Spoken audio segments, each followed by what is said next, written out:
ofreceros esta charla sobre la microbiota, que la he hecho un poco más amplia de lo que puse en el título, porque quería darle un contexto a la microbiota y su desarrollo y la importancia científica que tiene. Y le he hecho un pequeño cambio. Bien, el tema ya os dije que bueno, iba a ser hablar sobre la microbiota y la neurociencia, y lo voy a hacer. En principio voy a comentar el concepto de microbiota, que para muchos de vosotros es conocido, pero bueno, es el conjunto de bacterias, las bacterias tipo arquea, los hongos, los protozoos y los virus que tenemos distribuidos por todo el cuerpo. Nos se muestra en la imagen por una señora con diferentes composiciones microbianas, ¿no?, en todas las partes, lo cual ilustra que la microbiota está totalmente repartida por nuestro cuerpo, ¿no? Y como tal, en concreto la microbiota intestinal, que es la que muestra la imagen, tenemos bacterias en todas las partes del tracto, pero fundamentalmente en el colon hay una gran variedad y diversidad de bacterias, porque es un entorno en el que ocurren muchos procesos asociados a la digestión y similar, que tiene una interacción, se ha descubierto que tiene una interacción tremenda con la fisiología del ser humano. Es cierto que hay aproximadamente 3 bacterias por cada célula en nuestro cuerpo, y que se calcula que hay aproximadamente en el contexto global unas 1000 especies diferentes, distribuidas cada una más adaptada a un entorno concreto, a un entorno biológico concreto, cada grupo bacteriano. Pero lo que tiene de interesante es que cada una de esas bacterias nos aporta un genoma. Y ese genoma nos aporta toda una serie de funciones que nosotros no somos capaces de hacer, sino que la hacen ellas. Y en ese grado de simbiosis es en el que, aunque la muestre el colon, es en ese grado de simbiosis en donde las bacterias, en el caso del colon, toman la dieta, la procesan, y en ese procesamiento generan toda una serie de compuestos químicos y de interacciones también a nivel inmunológico y nervioso, que es lo que se está descubriendo ahora, que tiene un impacto total en la fisiología del ser humano. Hay un concepto que ya se establece en el área de la microbiota, y es el concepto de holobionte, porque realmente nosotros somos 2 seres. Somos nosotros y nuestros microorganismos en general. Y eso hay que tenerlo en cuenta, porque yo no me gusta decirlo, porque cada vez que tomamos antibióticos matas a la mitad de tu ser. Matas, maltratas, como lo queráis decir, ¿no? Y entonces hay que ser precavidos con el uso de antibióticos e intentar ceñirlo, ya no solo por la resistencia, sino ceñirlo al caso en el que realmente sea necesario que tomemos antibióticos, porque en la práctica lo que estamos haciendo es provocar una descoordinación en ese entramado molecular, que es lo que entre ella y nosotros nos dan la fisiología y los aspectos tanto de salud como de enfermedad.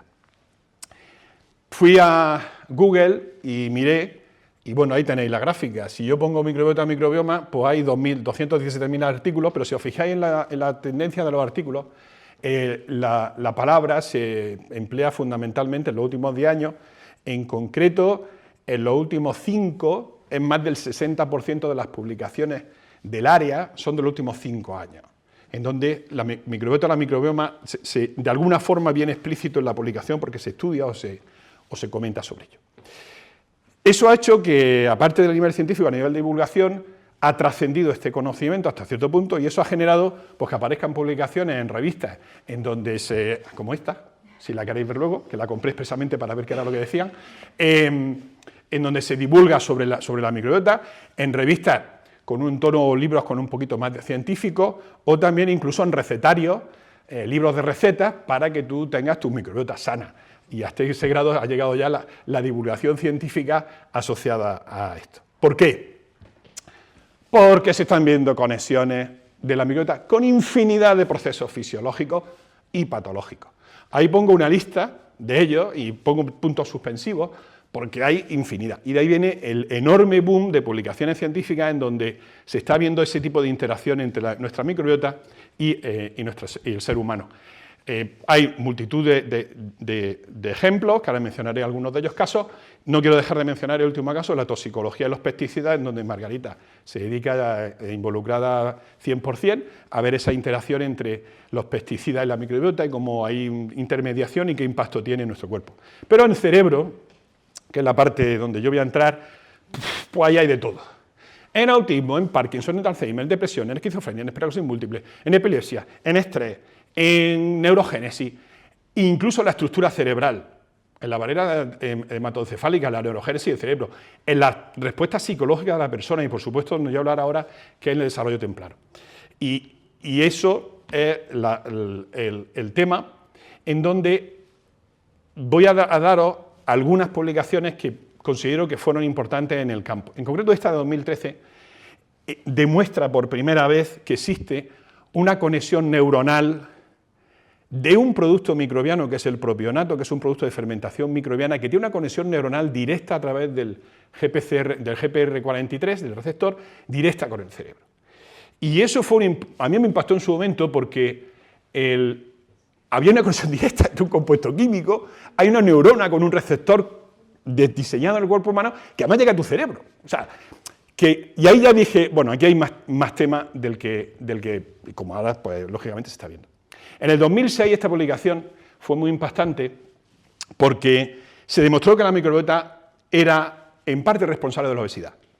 Y esta publicación de 2006 abrió un mundo conceptual al ámbito científico en donde ellos lo que hicieron fue trasplantar la microbiota de un ratón obeso y un ratón delgado a dos ratones. Y la microbiota que venía del ratón obeso hacía obeso al ratón. Y claro, ahí se planteó el paradigma de que la microbiota contribuye a la obesidad. Y de ahí vino el mundo detrás diciendo, hola, y en mi enfermedad o en mi situación, también influirá. Y eso abrió el mundo, pero en la publicación que empezó el tema fue esta de 2006 de Turnbaugh y Ley. Ellos mismos, en el 2013, cuando yo empecé en el 2011 a trabajar sobre microbiota ya en plan serio con Alicia, que está aquí, que ahora es con Ramón y Cajal, y salió el 2013 donde ya utilizaran microbiota humana, que fue otro salto. Porque habían pasado de microbiota de ratón a ratón, pero aquí pasaron microbiota humana. Entonces cogieron un ratón sin bacterias, le pusieron microbiota humana de una persona obesa, de hecho eran gemelos discordantes, uno delgado y otro obeso, y la microbiota del gemelo delgado, el ratón era delgado, pero la microbiota del ratón obeso, el de la persona obesa, el ratón se hacía obeso. Pero ya era microbiota humana. Y claro, eso fue otro salto, porque dice, podemos trabajar con microbiota humana. Y siempre trasplantamos nosotros microbiota humana de nuestras diferentes historias. Entonces de ahí vino otra salida del boom. Quiero mencionar esta también porque de enfermedad cardiovascular, porque también fue en el 2011, por ahí creo que fue, un compuesto químico que es el trimetilóxido, que está aquí, trimetilóxido. Un compuesto químico que viene procesado por nuestra microbiota a partir de la carne que consumimos fundamentalmente, tiene un impacto cardiovascular y está asociado a la generación de la aterosclerosis. Y claro, ya era que algo que tú comes lo procesa el intestino y genera un subproducto que tiene un impacto fisiológico, además totalmente demostrado. En un experimento más tarde cogieron a un vegano, lo convencieron y le hicieron comerse un filete. Y entonces el vegano tenía TMAO 0 y fueron tomando muestras de sangre, ¿no? Y efectivamente el TMAO se le disparó en sangre, claro. Fue una demostración de que efectivamente el vegano, pues cuando le daba el filete, las bacterias eran capaces de procesarlo y el origen pues eran los productos cárnicos en general y otros, porque vienen de la fosfatidilcolina. Otro muy impactante fue el cáncer. Pilló muy desprevenido, de hecho son dos trabajos que se publicaron en el mismo volumen de la revista Science, cada uno con un tipo de cáncer diferente, en donde aquí está el cáncer epitelial y aquí está el melanoma, y entonces aquí lo que hicieron fue que cogieron ratones y le pusieron microbiota de personas que responden al tratamiento y microbiota de personas que no responden al tratamiento de cáncer. Y se la pusieron a los ratones y le pusieron un tumor. Los ratones que recibían la microbiota de los que habían respondido al tratamiento y sobrevivían al cáncer, los ratones tenían el tumor más pequeño y sobrevivían. Y eso ya abrió otro campo de decir, ojo, las bacterias de alguna forma interfieren positivamente en el tratamiento del cáncer y hay algo más que modula la extensión del cáncer y por supuesto su final, ¿no? Hay más publicaciones, pero solo lo voy a ceñir a esto. O esta, que fue de 2015, si no me acuerdo mal, 17, donde viene precisamente lo que yo os comento de la suma del genoma microbiano. Esta es la ruta metabólica humana que nosotros hacemos, pero esta reacción química solo la hacen nuestras bacterias del intestino. Y nosotros que consumimos este compuesto químico, que es histidina, nuestras bacterias pueden transformarlo en este, que es imidazol propionato. Pues en esta publicación ellos demuestran que ese compuesto químico derivado de las bacterias provoca diabetes tipo 2.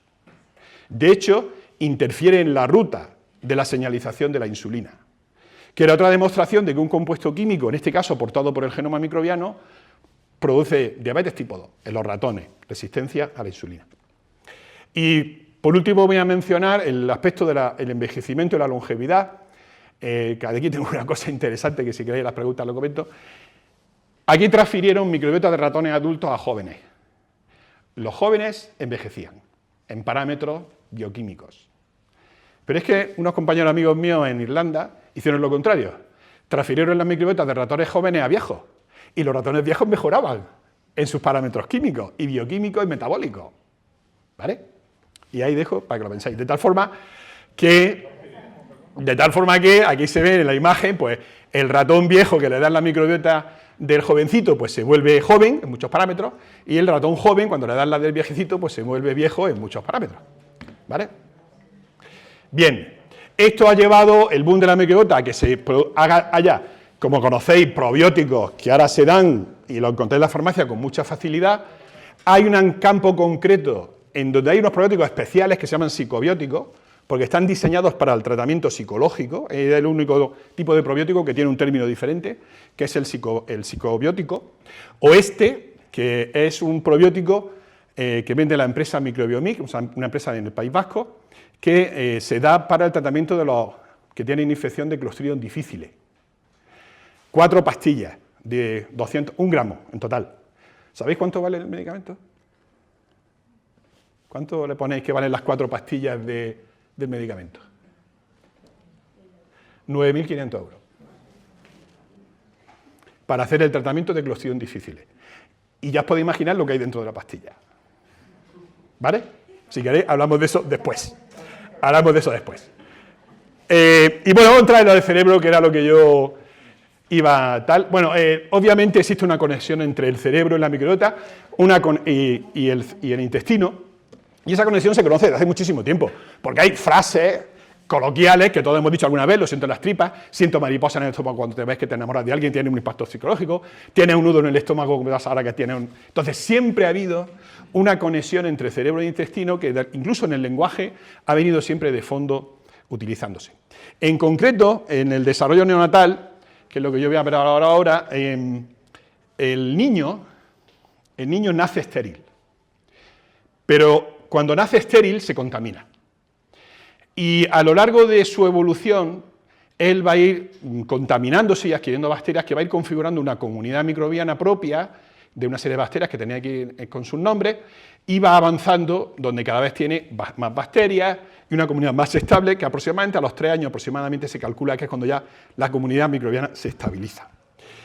Cada niño tiene, desde el origen que se contamina en ese camino, una comunidad microbiana que va cambiando a lo largo de ese periodo. ¿Por qué? Porque hay toda una serie de factores externos que influyen en la comunidad microbiana de un bebé. El peso de la madre antes del parto, algo que está hiperdemostrado. En los microorganismos que tiene un niño de una madre obesa preparto y de una madre delgada preparto son completamente distintos. Y además está hiperdemostrado. Aún no se ha encontrado, hay demás, de hecho, si tú coges microbiota se hizo un trabajo no muy bueno, pero lo hicieron, microbiota de un niño de madre obesa, pero el niño, y se la pone al ratón, el ratón se hace más gordo. Por supuesto, el tipo de parto, no es lo mismo la contaminación cuando es vaginal, que es la natural, que cuando es por cesárea. El hecho de consumir antibióticos, eso te descabalga todo el proceso evolutivo. Cómo vives, si vas a una guardería, si vives en tu casa, si tienes hermanos, te contamina, no te contamina. Todos esos factores más están demostrados ya en un grupo de Barcelona, muy buenos amigos míos, que han hecho este tipo de análisis social, ¿no? de este tipo de cosas. Y, por supuesto, el tipo de dieta. El hecho de que tomes leche materna o fórmula tiene un impacto muy importante en la microbiota, ¿vale? Y aspectos psicológicos como el estrés.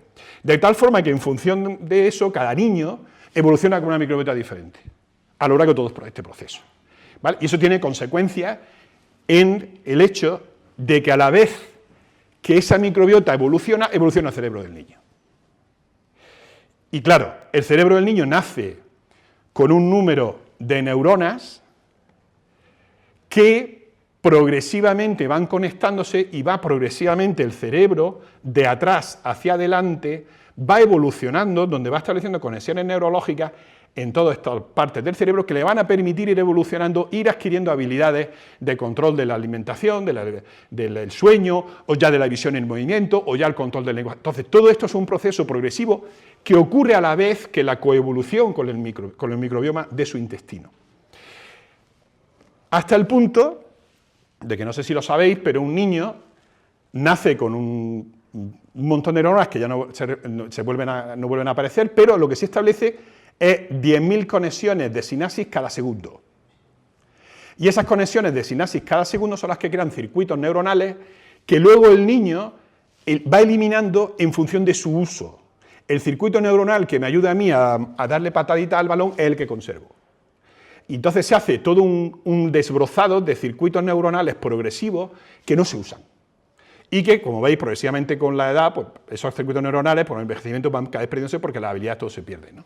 Hay, como veis, un descontrol en enfermedades como esquizofrenia, Alzheimer o autismo, que no tenemos tiempo de hablar, ¿vale? Que van asociadas a esa etapa inicial, como veis, en donde ocurre esa formación del cerebro, esa interconexión neuronal y todo ese desbroce después de los circuitos que no se usan. Y bueno, vamos al grano. ¿Hay una conexión molecular entre el intestino y el cerebro? Bueno, pues en los niños se valoran estas cuatro habilidades, la de lenguaje, motor, cognición y socioemocional. En el caso del motor, nosotros ya publicamos en el año 2011, nuestro primero, 2021 fue, pero lo teníamos antes los datos, una asociación entre la microbiota y la actividad motora de los bebés. En este caso, fueron en bebés de 12 y 18 meses en este caso, y pudimos separar a los bebés en función de su configuración microbiana, que es lo que representa esto. Había dos tipos de configuraciones microbianas. Luego vimos que los que mejor respondían en la actividad motora tenían en concreto una serie de microorganismos frente a los que respondían peor, a los niños totalmente normales, ¿eh? Estos son niños totalmente normales, sanos. Y esa diferencia en la microbiota estaba muy vinculada al hecho de que hubieran tomado leche materna y al peso de la madre preparto. Es decir, que hay una interacción entre el ambiente, es decir, la madre o la leche materna, y el hecho de cómo evoluciona su microbiota y la respuesta psicológica a nivel motora. En otro trabajo, con la empresa Ordesa, en este caso, trabajamos con la doctora Cristina Campoy, y aquí se trabajó con 200 niños, 220 niños, en 4 tiempos, fue una intervención muy grande, donde se ensayó una nueva fórmula, que es la EF, que estaba desarrollando Ordesa, la Blemil, que no sé si la conocéis, lo comparamos con la fórmula antigua y con un grupo de niños que estaban alimentados con leche materna. Pudimos establecer que había 4 configuraciones microbianas diferentes en los chicos, y luego vimos que esas 4 configuraciones microbianas evolucionaban en el tiempo. Por ejemplo, aquí tenéis 1, 6, 12 y 18 meses. Entonces, en este niño tiene esta configuración microbiana y la conserva hasta el mes 12, y ya en el 18 cambia. Y luego tiene otra serie de niños en los que la configuración esta azul no existe, pero directamente tienen la configuración amarilla, que como veis está en el segundo escalón. Es como que hay 2 tipos de evoluciones microbianas en esos niños. Cuando hicimos esta gráfica, con respecto a las 3 dietas, los niños de leche materna, como observáis, siempre tenían esta configuración microbiana en azul durante mucho tiempo, al menos 6 meses, incluso 12 meses. Sin embargo, los niños que tomaban la leche de la fórmula antigua estaban fundamentalmente concentrados en esta evolución rápida, y pasaban de esta, luego a la siguiente. Pero los niños de la fórmula nueva mostraban 2 gibas. Había unos niños que evolucionaban como los de la leche materna y había otros niños que evolucionaban como los de la leche antigua. Los definimos como los de evolución lenta y evolución rápida, y luego nos preguntamos por qué. Pues resulta que el hecho de consumir la leche nueva, y además, si el niño vive en casa, ha nacido por parto vaginal y su madre es delgada preparto, resulta que evoluciona como el niño de leche materna. Hasta el punto de que en el test psicológico que se le hizo a los 12 meses, los niños que estaban en esa condición eran idénticos a los de leche materna y distintos a los de la fórmula antigua. Es decir, Blemil había conseguido una fórmula en la cual la evolución de la microbiota es más lenta, más parecida a la de leche materna, siempre y cuando hay esas tres condiciones: vaginal, delgada y que crezca en casa, tiene menos contaminación, obviamente. Y bueno, yo voy a entrar en el trabajo que ha citado Pepe, que lo publicamos hace un par de años, y es este, en donde lo publicamos en la revista Cell Host Microbe, en donde lo que hicimos fue, junto con Cristina Campoy, en una cohorte de sus chicos, hicimos un estudio de asociación entre la microbiota y la actividad psicológica de los niños. En concreto, nos centramos en el tema de la cognición. Se le hicieron a los chavales todos los parámetros psicológicos por el equipo de psicólogos de su grupo, y nosotros lo que hicimos en el laboratorio con Alicia fue dividir a los chavales, que son totalmente sanos, no tienen ninguna patología, son niños totalmente normales, en aquellos que tenían mejores valores en cada uno de estos parámetros o peores valores, ¿vale? Y eran totalmente sanos, ¿no? Pero mejores valores y peores valores. Cuando fuimos y hicimos ahora lo veréis, todo el desarrollo, como ha dicho Pepe, pues empleando biología de sistemas, bioquímica, metabolómica, análisis microbiota, en fin, ahora lo iré mostrando. Y en el caso de la cognición, lo que vimos es que había dos microbiotas diferentes. Es decir, los niños que tenían mejores valores psicológicos tenían microbiotas distintas a los niños que tenían peores valores psicológicos. Vale, un estudio asociativo muy interesante. Vale. Había un grupo de microorganismos, Bacteroides y Lasnospiraceae, los dos grupos que eran los que diferenciaban fundamentalmente las dos microbiotas. Pero luego nos hicimos biología de sistemas, hicimos un análisis metaproteómico, que esto consiste en que coges todas las bacterias del intestino, le sacas las proteínas a las bacterias y analizas las proteínas de las bacterias, ¿vale? Y pudimos comprobar que incluso se separaban mucho mejor los grupos de los niños en función de las proteínas que aportan las bacterias, de las enzimas, en tanto los que son, voy a decir, más listos y los que son menos listos. Cuando hicimos el análisis ya más profundo diferencial con otra tecnología, bueno, pues encontramos que había una serie de enzimas que estaban más abundantes, en este caso en los niños más listos, y otras que estaban en los niños menos listos. Esta, que estaba en los niños más listos, nos llamó la atención, porque es la histidina amonioliasa. La histidina amonioliasa es una enzima que está situada aquí. Esta es la histidina, y os remarco los dos neurotransmisores para que veáis la importancia de la ruta. La histidina es el sustrato de la histamina, pero a su vez es el sustrato que forma el glutamato, para todas aquellas neuronas que son glutamatérgicas en nuestro cerebro, ¿vale? Y esta enzima es la de las bacterias que cataliza este paso.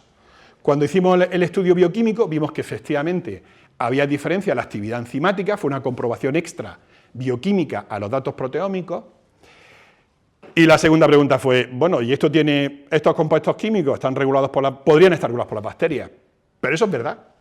Entonces hicimos análisis metabolómico. Y en ese ya vimos que el segundo, que es el urocanato, tenía una cantidad diferente en ese entre los dos chavales, los grupos de niños.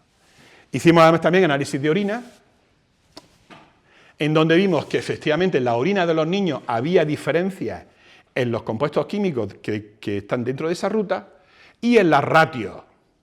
Los ratios te dan una idea de la conversión de un compuesto químico en otro.